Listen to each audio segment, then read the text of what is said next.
discuss with you the S.E.C. gag rule. Freedom of speech is fundamental. No law abridging the freedom of speech. S.E.C. should probably reconsider it. It's a stew of confusion. It's hello, First Amendment. S.E.C. won't let me be or let me be me, so let me see. They try to shut me down, but it feels so empty without me. Amendment 1. Congress shall make no law respecting an establishment of religion or prohibiting the free exercise thereof or abridging the freedom of speech or of the press or the right of the people peaceably to assemble and to petition the government for a redress of grievances. Hello, First Amendment. Freedom of speech is fundamental. I use my tweets to express myself. I want to be clear. I do not respect the S.E.C. I do not respect them. Chairman Clayton, I want to discuss with you the S.E.C. gag rule on settlements. Here's how Judge Jed Rakoff from the Southern District referred to them in 2011.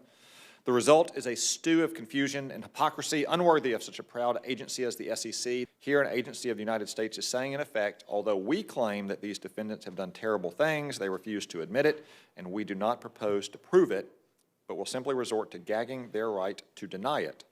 The disservice to the public inherent in such a practice is palpable.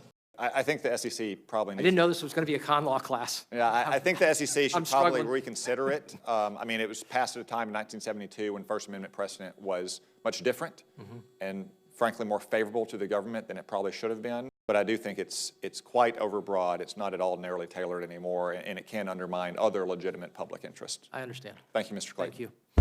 Now, usually I don't do this, but go ahead and break them off with a little previews of the remix. The idea that R. Kelly was using non-disclosure agreements to keep these families quiet, that means that he is cognizant of the kind of things that he's doing, and he's trying to protect himself. And I think that this is the thing that makes him, to me, more of a predator. So there's a confidentiality agreement after the fact. Exactly. Me personally, I think that we have a long history of people agreeing to restrict certain things that they can say in the commercial arena.